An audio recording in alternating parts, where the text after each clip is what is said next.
하나님께 영광을 돌리며 심히 두려워하여 이르되 오늘 우리가 놀라운 일을 보았다 하니라. 아멘. 네, 오늘 누가복음 5장 말씀으로 함께 은혜를 나누면 좋겠습니다. 사실은 제가 이번 주에 설교인지를 모르고 있다가 이제 알게 돼서 제 마음에 평화가 막 있었는데 평화가 깨지면서 갑자기 이제 그래서 이 말씀이 어제 묵상 본문인데요. 그냥 함께 묵상을 나누는 그런 마음으로 말씀을 준비했습니다. 이렇게 아이들에게 설교할 때에는 사실은 이 본문도 본문이지만 들어가는 이야기 생각하는데 사실은 하루가 꼬박 걸린 적도 있어요. 그러니까 아이들에게 아이들이 어떻게 하면 나에게 집중을 하게 할까, 말씀을 듣게 할까. 이제 그게 사실은 본문보다 훨씬 더 어렵더라고요, 아이들하고는. 오늘은 이런 생각을 해봤습니다. 제가 예전에 우리 아이들 읽어주었던 동화책인데 동화책 내용이 이거였어요.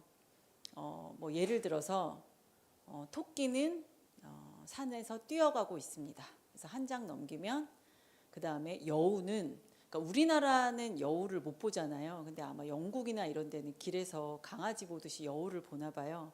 여우가 길을 건너가고 있습니다.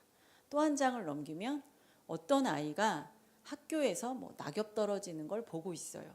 이렇게 개연성은 없고 장면마다 이제 그 동물이든 사람이든 처한 환경이 모두 다른 거예요. 그러니까 지금도 사실은 여기에 우리 하준이도 있고 하원이도 있고 또 이제 많은 집사님들도 계신데 누구는 마음이 이제 평화로우신 분도 있으실 거고 누구는 이제 온 세상 걱정 근심이 정말 다 나에게 있는 것 같다 이런 마음이 있으신 분도 있으실 텐데 중요한 건 우리 모두에게 사실은 공통적인 한 가지는 예수 그리스도를 만나야만 된다는 것. 그 외에는 사실은 우리 안에 있는 공통점이라는 게 잘 없어요. 그래서 우리가 매일매일 예수님을 만나시죠. 만날 때도 있고 안 만날 때도 있고 그렇죠. 근데 오늘 모두 예수님 만났으면 좋겠습니다. 오늘 우리 성경에 나병이라고 나왔는데 여기 개역개정도 나병이라고 되어 있네요. 우리가 그냥 문둥병자 이렇게 나병 환자 이렇게 성경에 나오는데 이 나병 환자는 책을 찾아보면 우리가 생각하는 그 한센병 이건 아닐 수도 있대요. 그냥 전체적인 피부병 그리고 형체가 이그러지는 어떠한 질병 그걸 이렇게 통틀어서 아마 말하지 않았을까 뭐 이렇게 되어 있는 책을 봤습니다. 이 한 동네에 예수님께서 계셨어요. 그 전에는 이제 그 베드로를 만나셨잖아요. 그 전에는 그 전날 본문은 베드로를 만나는 본문이었어요. 그리고 어저께 본문이 이 나병과 이제 이 중풍병자를 만나는 본문이었어요. 근데 이제 장면이 바뀌면서 어느 마을에 이제 예수님이 계시는 거예요. 동네 안에 예수님이 계셨어요. 근데 아시겠지만 이 동네 안에는 원래 이 나병 환자가 들어올 수 없죠. 격리되어 있어야 하는데 웬일인지 이 나병 환자가 예수님께로 왔습니다. 그래서 이 문둥병 환자에게는 믿음이 확실하게 있었던 것 같아요. 이게 믿음이 없었다면 예수님께 이렇게 다가올 수 없는 거죠. 이 예수님이라면 나를 나병으로부터 깨끗하게 하실 수 있다. 이 확신이 분명히 있었습니다. 예수님은 이때에도 분명히 하나님 나라에 대한 관한 좋은 소식을 이렇게 전하러 다니시는 중이었을 거예요. 이 나병 환자가 와서 뭐라고 하냐면 주님, 보자마자 주님 이렇게 부릅니다. 그러면서 제가 개역개정 새 번역으로 모두 본문을 사용했는데요. 하고자 하시면 나를 깨끗하게 해주실 수 있습니다. 그러니까 우리가 다른 바디메오나 이렇게 보면 눈을 보고 싶습니다. 눈을 뜨게 해주십시오. 뭐 이렇게 이야기하는데 이 나병 환자의 표현은 나를 뭐 피부병이 낫게 해주세요. 병이 낫게 해주세요가 아니라 나를 깨끗하게 해주실 수 있습니다. 이렇게 말을 해요. 그러니까 사실은 굉장히 이걸 종교적이라고 해야 되나요? 제의적이라는 그런 표현입니다. 그러니까 나의 이 문둥병만 낫는 것이 아니라 내가 정하게 해주세요. 예배할 수 있게 해주세요. 그러니까 그 공동체 안으로 말하자면 이때의 문둥병자는 공동체에 우선 밖에 격리되어 있어야 하기 때문에 예배에도 나올 수 없고 함께 있을 수 없었어요. 그러니까 깨끗하다라는 말은 이제 부정함의 반대말이겠죠. 그러니까 이 사람이 자기 병에 대한 이 정체성은 내가 아프다 이걸 떠나서 내가 더럽다라고 이렇게 초점이 맞춰져 있었어요. 그러니까 나는 부정한 상태다라고 이제 생각하는 것이죠. 이렇게 민수기나 이런 데 읽어보면 이제 그 이건 부정하다. 그래서 제사장에게 앞에 가서 이거를 이제 제사장이 그것을 검사하는 이런 본문을 읽어보실 수 있는데 사실은 우리는 이제 예수님을 벌써 만났고 신약 시대에 살고 있어서 그런지 몰라도 왜 겉모습을 보고 이때에는 정하다 부정하다 물론 이제 이 바이러스 때문에 그랬겠지만 이렇게 보면 그 집에 곰팡이가 있는가 뭐 그 사람의 몸에 뭐 이런 것이 있어서 퍼지고 있는가 이제 이런 것들을 이렇게 보게 하거든요. 근데 이 문둥병의 이 부정한 상태는 사실은 굉장히 이미지예요. 어떤 이미지냐면 죄로 물들어서서 아프고 뭉그러지고 이게 사실은 피부는 가장 겉에 있는 거잖아요. 그렇죠? 보여지는 것인데 그것을 보여주는 그러니까 하나님의 그림체이다라는 느낌이 들었어요. 뭐 예를 들어서 아사셀 염소가 광야에서 이렇게 밖으로 나가잖아요. 이렇게 보내버리잖아요. 그것도 하나님이 너희들의 죄가 이렇게 씻어진 거야 하면서 시청각 자료를 사용하시는 것처럼 구약의 많은 부분은 그런 우리의 죄를 우리의 영혼의 어쩌면 이렇게 비참한 모습을 보여주는 굉장히 강한 이미지라고 할 수 있습니다. 이 사람은 여튼 예수님 앞에 나와서 예수님 저는 더러운 사람입니다. 나는 부정한 사람입니다. 그리고 또 저는 저주받은 사람입니다. 이때에는 이 이미지가 굉장히 강했어요. 이 부정함을 씻어주십시오. 깨끗하게 해주십시오. 이렇게 이야기합니다. 예수님께서 그 사람의 믿음의 고백대로 그 말을 받아서 말씀을 하세요. 그렇게 해주마. 깨끗.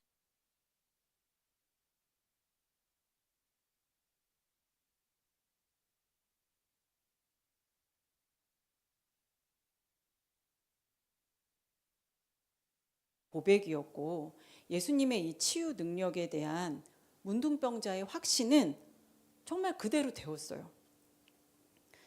분명히 예수님의 주권적인 의지의 표현이고 말씀이었고 그런데 그 앞에는 문둥병자의 믿음의 고백이 있었죠.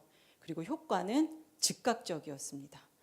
정말 이스라엘 안에서 이 문둥병자가 이게 치유를 받은 거예요. 그러니까 놀라운 일이 있는 거죠. 그러면서 예수님께서 제사장에게 가서 그 몸을 보여라. 그리고 제사장이 주관하는 의식에 따라서 공개적으로 치유를 인정받아라. 왜냐하면 공개적으로 이 사람이 정하다라고 해야지 그는 다시 공동체 안으로 들어올 수 있기 때문입니다. 그래서 이 말을 듣고 이제 공개적으로 문둥병이 나은 일이 생긴 거예요. 이런 일이 어떻게 있겠어요? 이 일은 사람으로서 날 수가 있는 일이 아니에요. 그래서 사람들이 말씀도 듣고 병도 낫고자 하여 막 몰려듭니다. 근데 이때 예수님은 광야로 가셔서 기도를 하십니다. 예수님은 무리들을 가르치시고 치유하시지만 그들의 처분대로 그들이 원하는 대로 그들에게 이렇게 좌지우지 되지 않으세요. 그 삶의 주도권과 소유권을 예수님은 다 가지고 계세요. 그러니까 우리하고 너무 반대죠. 그렇죠? 우리는 어떠한 일이 있으면 그 일에 막 휩쓸리는데 예수님은 사람의 인정이나 그런 것이 아니라 그 주도권, 하나님 앞으로 나아가는 이것을 절대 놓지 않으셨어요. 성공적인 설교자, 치유자가 되는 것이 예수님 사역의 목적이 아니었습니다. 정말 이 원고를 읽고 있는 제가 너무 찔립니다. 정말 저는 이리저리 막 휩쓸리고 이게 필요하면은 이거 하고 이게 필요하면 이거 하고 막 이러는데 예수님은 그렇지 않으셨다는 거예요. 그리고 문둥병자는 예수님께 나와 무릎을 꿇고 그 믿음대로 이렇게 나았어요. 그 다음 본문은 우리가 함께 읽어서 아시겠지만 그 다음은 이제 중풍병자를 만납니다. 우리가 이 시대에 한 가지 그 다음에도 나오겠지만 한 가지 이렇게 생각해 볼 필요가 있는 것이 그 당시에 병에 걸린 자를 어떻게 보았는가 하는 시선을 우리가 조금 생각해 볼 필요가 있어요. 나도 혹시 그렇게 생각하고 있지는 않은지, 아니면 내가 다른 사람을 그렇게 볼 때 그렇게 생각하고 있지는 않은지 한번 생각해 볼 필요가 있는데요.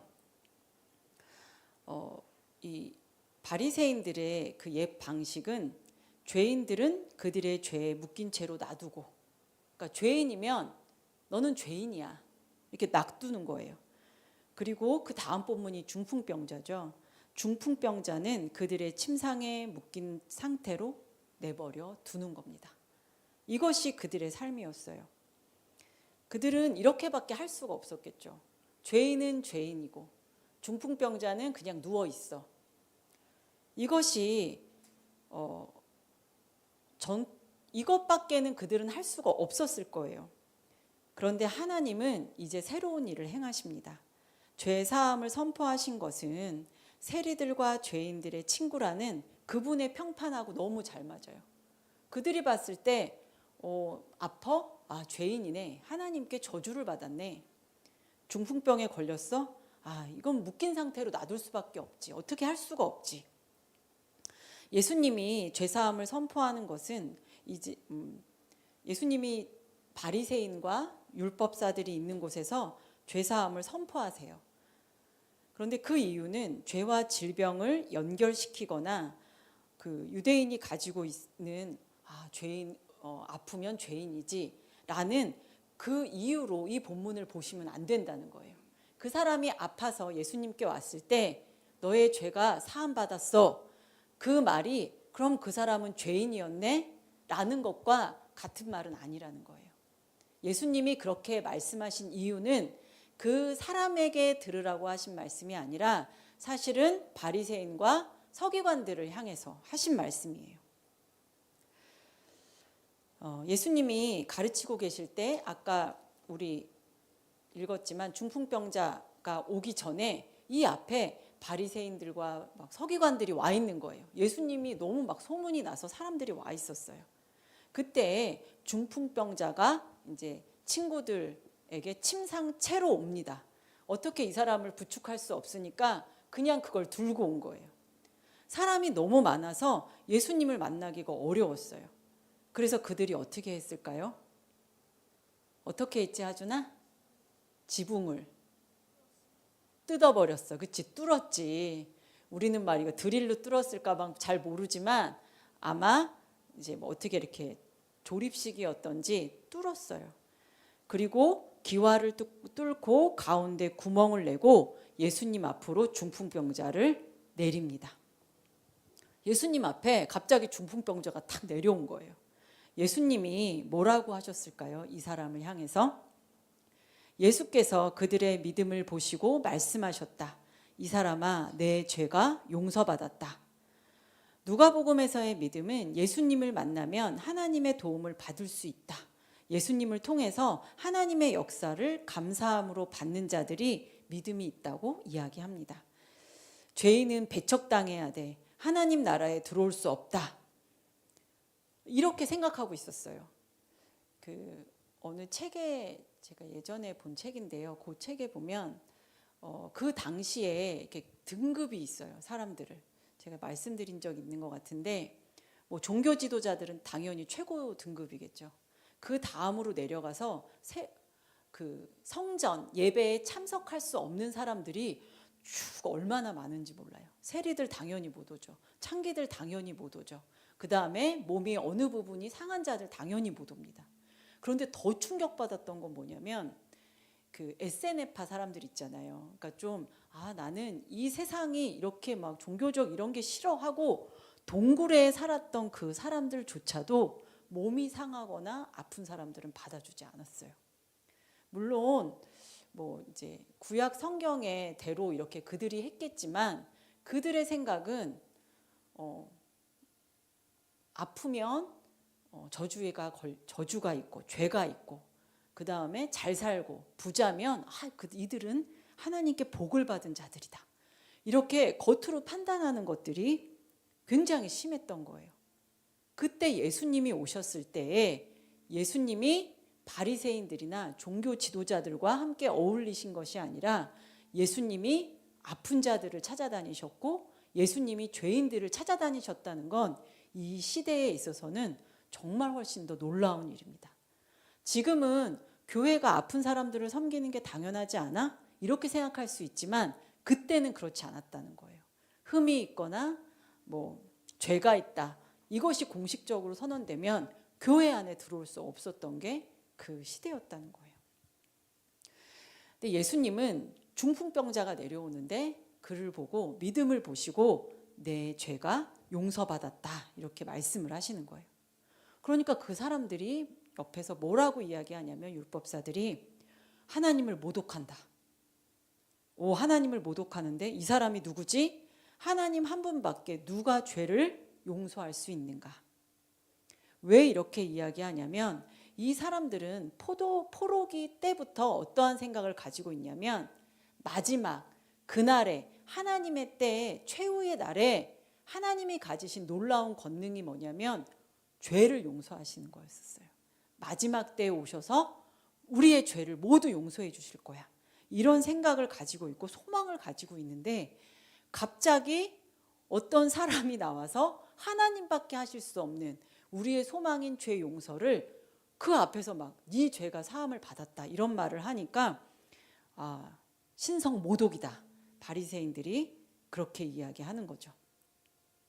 이 사람들은 바리새인들의 믿음은 그게 있었어요. 죄인들의 죄들이 사함받기 전에는 그 누구도 병상에서 일어나지 못한다. 너무 무서운 말 아닙니까? 그러니까 예수님이 이렇게 말씀하셨어요. 왜 너희는 마음속으로 의아하게 생각하니? 내 죄가 용서받았다 하고 말하는 것과 일어나서 걸어가라 하고 말하는 것 가운데 어느 쪽이 더 말하기가 쉬우냐? 그러나 너희는 인자가 땅에서 죄를 용서하는 권세를 가지고 있음을 알아야 한다. 그리고 예수께서 중풍병 환자에게 말씀하셨어요. 내가 너에게 말한다. 일어나서 내 침상을 치워들고 내 집으로 가거라. 근데 이 부분을 한번 생각해 보면요, 여기서 어떤 말이 더 쉽겠니? 그러니까 네 죄가 용서받았다라는 말과 일어나서 걸어라 라고 말하는 게 어떤 게 더 쉬운 것 같으세요? 우리 진이한테 물어보면 진이가 힘들어 하겠죠? 진이가 수줍음이 많거든요. 뭐가 더 쉬운 것 같으세요? 이 상황에서 너의 죄가 용서받았어, 이 말과 중풍병자가 누워있는데 일어나서 네 침상을 들고 걸어가라, 둘 중에서 어떤 게 더 쉬운 것 같으세요? 생각을 해보세요. 생각을 해보세요. 그냥 자기의 생각을 말하는 거죠.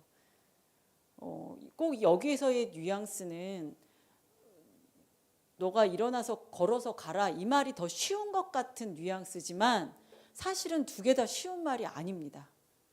네 죄사함을 받았다 하는 거는 죄가 사해졌는지 안 사해졌는지 모르잖아요. 그렇죠? 이게 보이지 않는데 중풍병에 누워있는 사람에게 너 일어나서 걸어가, 이 말을 우리가 할 수 있나요? 예수님만 하시지 우리가 정말 믿음이 없어가지고 이게 막 선포하기 참 어려운 말이잖아요. 이건 두 개 다 어려워요. 근데 중요한 것은 종말론적으로 죄 사함을 선언하는 것이 사실은 그 영혼에게 훨씬 유익이죠. 단순한 치유자가 할 수 없는 일이에요. 하지만 일어나서 걸어가라 하는 말 역시 안 걸어가면 어떡해요? 이것도 사실은 쉬운 말이 아닙니다. 예수님이 이렇게 질문하시는 도전은 이것입니다. 너희는 공적인 검증이 불가능한 나의 죄 사함의 행위에 분개하고 있다. 그렇다면 온 세상이 볼 수 있는 명백한 치유는 무엇이라고 말할 것인가? 유대인들은 죄인들이 죄인이라는 족쇄에 묶어두고 중풍병자들을 그들의 침상에 묶인 채로 내버려 두고 아무렇지 않게 생각하는 반면에 예수님은 그들의 영혼과 육체를 모두 치유하십니다. 그러니까 이 치유는 보이니 그렇다면 죄사함도 그것이 사실이야, 이렇게 말씀하시는 거죠. 중풍병자에게 일어나라 하니까 중풍병자가 일어납니다. 주일날 서영석 목사님 말씀하신 것처럼 나사로야 나와라 할 때 정말 나사로가 죽어서 썩어가는데 그가 일어나서 나오잖아요. 근데 예수님이 일어나라 하니까 무엇에 묶여 있었는지는 모르겠어요. 신경이 다 죽은 건지 무엇인지는 모르지만 그 몸에 생명이 역사하여 그가 일어납니다. 그리고 중풍병자는 하나님께 영광을 돌립니다. 주변 사람들은 하나님을 통해서, 그러니까 예수님을 통해서 하나님이 하신 일들을 보며 하나님께 영광을 돌립니다. 문둥병자나 중풍병자 모두가 육체적인 질병만을 말하는 것이겠습니까? 구약은 그림책과 같아요. 제사장이 부정하다라고 말하는 이 그림책 안에 있는 그 뜻까지 예수님은 말씀하고 계세요. 저도 사실은 얼굴이 이렇게 막 빨긋빨긋해요. 그 얼굴에 복숭아꽃이 폈어요. 근데 이제 한의원에 가면 이제 그 한의원 선생님이 진아 나를 또 공감해줘. 공감해줘. 그 선생님이 제가 볼 때는 이제 그분은 우선 음식 처방을 하시는 분인데 제가 볼 때는 심의, 그러니까 마음에 대해서 많이 말씀을 하세요. 그래서 저한테 사실은 그분 저를 잘 모르잖아요. 근데 제가 이제 대략 이렇게까지만 얘기했거든요. 다른 말도 안 하고 대략 몰라요. 그 모른다는 거 언제 날지 모른다는 거예요. 대략 이런데 몰라요. 그러면서 왜요? 제 얼굴이 그래서 신경이 많이 쓰이세요? 당연하죠. 그랬더니 왜요? 안 아픈 척 하고 싶으세요? 그래서 네? 왜요? 건강한 척 하고 싶으세요? 속이 아픈데 얼굴이 깨끗해가지고 건강한 척하면 그게 좋아요? 아니요. 근데 제가 원래 이렇게 강하면 저도 되게 강하게 하는데 이상하게 그분은 화가 안 나더라고요, 별로. 진아 너가 대신 화를 내줘. 화가 별로 안 나더라고요. 아, 그렇죠. 그러면서 또 이제 그 다음 주에 가서 뭐 이렇게 얘기해 사람들이 물어봐요, 말하면 그거 사람 관심 없어요. 그냥 할 말 없어서 하는 말이에요.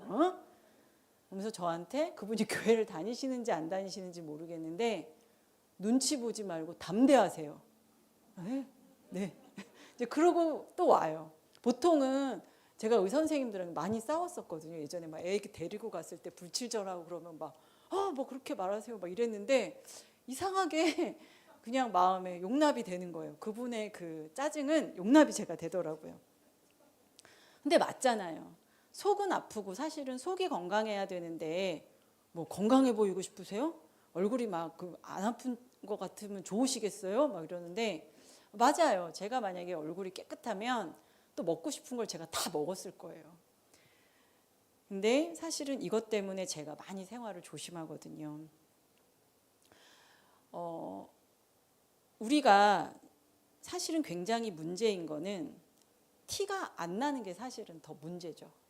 우리는 티가 나는 어떠한 문제에 대해서는 스스로도 정죄하고 남도 정죄합니다. 그런데 티가 안 나는 건 몰라요.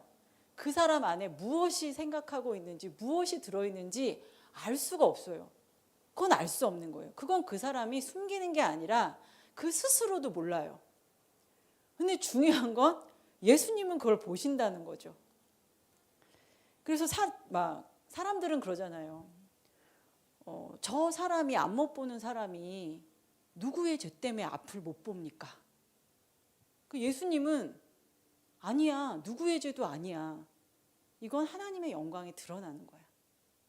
근데 우리는 무슨 일이 생기면 어떠한 것이 있으면 판단하고 정죄하고 또 자기에게도 판단하고 정죄하기에 바빠요. 그러니까 오늘 묵상 말씀처럼 예수님을 만났으나 사실은 옛날 포도 포도주 넣는 게 뭐죠? 그 포도, 제가 총기가 좀 떨어져가지고 예. 새 포도주는 새 부대. 그렇죠. 새 부대에 옮겨 타야 되는데 여전히 우리의 속은 옛사람으로 살고 있다는 것입니다. 그래서 예수님은 겉이 깨끗하며 속에는 무덤인 자들을 외식하는 자들이라고 합니다. 그러니까 너무 무서운 거잖아요. 겉은 하얘요. 그런데 그 안에는 시체가 있는 거예요. 무덤 위를 무덤 아닌 것처럼. 그게 좋으냐? 아유, 안 좋습니다. 제 속이 깨끗해져야죠. 근데 더 정확한 것은 깨끗함을 받기 원합니다. 그것은 예수님 앞에 갔을 때만이 가능한 거라는 거예요. 왜냐하면 우리는 우리가 어떤 존재인지를 모릅니다. 나는 병이 없으니까, 나는 이제 좀 살만해졌어, 나는 저 사람보다는, 그러니까 나는 의인이지, 이런 생각을 한다면 내가 얼마나 예수님과 멀어져 있는지. 예수님은 누구를 찾아오셨나요? 나는 괜찮아, 내가 좀 살만해요 예수님, 이런 사람하고는 예수님은 만나지 않으신다는 거예요. 예수님은 내가 부정합니다, 내가 죄의 권세 아래 묶여 있어서 혼자 스스로 꼼짝도 할 수 없음을 인정하며 침상채 오는 사람은 얼마나 참 비참합니까? 그런데 여러분들 스스로 달려나갈 수 있습니까? 예수님께? 사실은 내가 스스로 예수님께 달려나가지 못한다면, 서영석 목사님도 그런 표현 쓰시잖아요. 새벽마다 하나님께 나간다. 이거는 사실은 굉장히 주도적인 표현이잖아요. 끌려가는 게 아니라 나간다. 뭐 끌려갈 수도 있지만 우리 스스로 이렇게 나갈 수 있는 자인가? 못 그래요. 보통은 끌려다녀요. 그렇죠? 이 사람들이 우리가 하나님의 막 놀라운 일을 보았어요. 근데 이 뜻은 우리가 예상한 것에 반대를 보았다. 오늘 말씀으로 따지면 전통적인 것과 반대인 것을 보았다. 예수님이 그 앞에 4장에 이런 말씀을 하셨어요. 성전에서 두루마리를 읽으셨는데 18절에 주님의 영이 내게 내리셨다. 주님께서 내게 기름을 부으셔서 가난한 사람에게 기쁜 소식을 전하게 하셨다. 주님께서 나를 보내셔서 포로된 사람들에게 해방을 선포하고 눈먼 사람들에게 눈뜸을 선포하고 억눌린 사람들을 풀어주고 주님의 은혜의 해를 선포하게 하셨다. 예수님이 그들에게 말씀하셨어요. 이 성경 말씀이 너희가 듣는 가운데 오늘 이루어졌다. 그러니까 이 기쁜 소식이 죄에 꽉 붙잡혀져서 꼼짝달싹할 수 없는 그를 예수 그리스도께서 오셔서 죄사함을 선포하시고 그들을 해방시키셨어요. 아담의 타락 이후로 우리는 그 원죄에 의해서 사망이 왕노릇하는 이곳에 영원히 죄 가운데에 꽉 눌려져 있는 자들입니다. 하나님께 스스로 나올 수 없고 우리 안에 선한 것이 없습니다. 하나님에 대해서 듣기는 많이 들었지만 하나님 나라를 볼 수 없는 자들에게 우리 주님이 오셔서 죄사함을 선포하시고 사단의 나라, 그 사망의 나라, 푸른 빛을 띨 수 없는, 해가 없는 그곳에서 하나님이 예수 그리스도로 인하여서 사망의 나라에서 하나님의 나라로 옮겨지는 그 구원이 일어난 것입니다. 예수님께 나아간 자들, 저는 죄인입니다, 저는 부정합니다 하고 나아간 자들은 구원을 경험합니다. 그것을 믿고 나아가는 것입니다. 저는 요번에 이제 청소년들하고 함께 2박 3일 캠프를 다녀왔습니다. 너무 귀한 시간이었었어요. 근데 저희 이제 초등학생 딸을 데리고 갔었는데 걔가 거기서는 말을 안 하더니 집에 와서 엄마 막 찬양을 하는데 여기가 하나님 나라인가? 그런 생각이 들었어. 아 그래? 그렇구나. 하나님 나라가 이제 그런 곳이죠. 아이들이 찬양하기 위해서 자의적은 아닐 수도 있지만 밥도 굶고 줄을 섰어요. 이게 올해는 사실은 조금 과열하지 않았는데 작년에는 이 먼저 들어가는 순서 때문에 아마 나 같은 사람이었을 것 같아요. 막 거기서 화내고 싸웠대요. 왜 이런 식으로 하냐? 우리 애들도 앞에 앉고 싶은데 왜 우리는 밥을 먹고 와서 이렇게 줄이 많으면 우리는 어떻게 안으로 들어가냐? 막 이걸 가지고. 근데 그 마음이 이해가 되죠. 왜냐하면 아이들이 은혜 받게 하고 싶은데 벌써 우리는 막 줄이 길어져서 2층에 올라가야 되고 그러면 교육자 마음은 막 속이 탑니다. 그래서 막 싸우고 그랬대요. 그래서 아이들이 막 찬양하고 맨 앞에서 말씀을 듣기 위해서 줄을 서서 들어가고, 근데 저도 제발 부스럭이라도 줬사오니 하나님 말씀을 주세요. 하나님 마음을 알고 싶어요. 막 간절하게 말씀을 들었어요. 정말 하나님이 뭐라고 말씀하시는지 너무 듣고 싶었어요. 그때 아이들도 마찬가지였을 거예요. 회개도 하고 내가 생각하지 못한 하나님의 말씀, 위로도 받고 또 그냥 살아온 것 같지만 하나님이 인도하셨구나 여기까지, 그런 것에 대한 고백도 있습니다. 아, 감정적이지 않습니까? 일회성입니다. 이렇게 말하지 않으셨으면 좋겠어요. 이것이 큰 터닝 포인트가 되어지고요. 모두가 하나님 앞에 말씀 앞으로 달려나가면 너무 좋죠. 벌써 새벽이야. 난 나가야 돼. 막 하나님 앞에 나가면 얼마나 좋겠습니다. 얼마나 좋겠습니까? 하지만 우리 아이들이 그걸 아직 할 줄 몰라요. 물론 큐티하고 하지만 하나님의 음성이, 물론 하나님 말씀하셨을 때 너무 세미한 거예요. 그럴 때 정말 누구도 눈치 보지 않고 마음을 막 부르짖어 기도하고, 그때 정말 이 안에 잉크같이 찐덕찐덕한 것들이 막 나아가고, 또 교회에서는 그렇게 기도하지 못하는데 울면서 기도하고, 그것이 참 귀하고 좋은 시간이었어요. 하지만 다만 이것은 굉장히 이제 응급한 수술이겠죠. 이것은 늘 할 수 있는 건 아니에요. 우리가 내 삶에서 매일매일 예수님께 나아가지 못하면 또 마음의 답답함은 또 생기고, 내 안에 정죄감, 내 안에 불안, 딱 사단이 너무 원하는 그 마음이 이렇게 딱 잡혀져 버리는 건 정말 시간 문제입니다. 하나님의 음성을 듣는데 늘 우리가 수련회를 갈 수는 없잖아요. 늘 어떠한 이벤트를 할 수는 없어요. 늘 이런 LED가 여기서부터 여기까지 쭉 있고 막 드럼 소리도 어마어마하고 하면 하나님 여기 계시구나 이런 느낌이 들면서 그럴 수는 없는 거예요. 이것을 어디서도 할 수 있냐?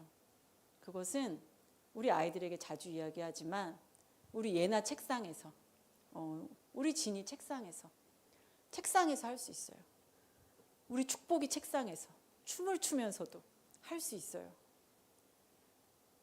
전도사님 그런 적이 있어요. 그렇기 때문에 있다라고 분명하게 얘기할 수 있는 거예요. 우리가 하나님께 나아가기만 한다면, 우리가 꼭 거기서 이렇게 소리 스피커 빵빵한 데서 주여 그렇습니다 이렇게 그것과 비교할 수 없는, 또 그날 말씀에 따라서 하나님이 나에게 하시는 그 말씀을 들을 수 있어요. 우리가 주일 말씀처럼 저 몰랐는데요 라고 말할 수 없는 거예요. 그런 거 있는지 몰랐는데요, 저는 수련회 왔을 때만 하나님 만나는 줄 알았는데요. 그럴 수 없다는 거예요. 매일매일 만날 수 있다고 우리는 들은 거예요. 나아가면. 근데 그때 우리 아이들은 그 동사로 진짜 나갔어요. 이렇게 거짓말하고 다 들어온 팀만 들어갈 수 있거든요. 다 들어왔는데요 이러면서 들어가서 자리 맡고 그러면서 그게 나갔어요. 그 마음이 뭐겠어요? 중풍병자를 정말 끌어내린, 다른 집에 다 피해주면서 끌어내린, 그러면서도 앞에 나아가서 안고 싶은 그 마음, 그게 나아가는 거잖아요. 그렇죠? 그 나가는 것과 말씀을 펴고 예수님께 나아가는 것, 하나님께 나아가는 것은 다르지 않다라는 거예요.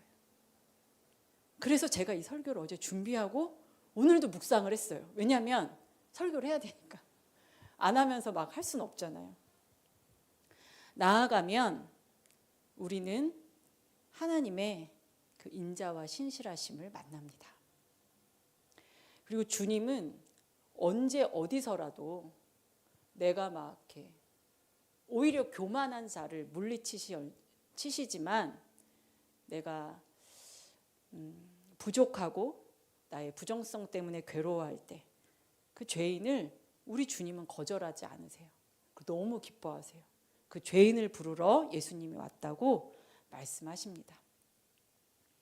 우리가 3, 4일 그때 2박 3일 하면서 그때 마음은 막 기숙사에서 여기 예배하는데 왔다 갔다 뭐 다 불편하고 막 힘들어요.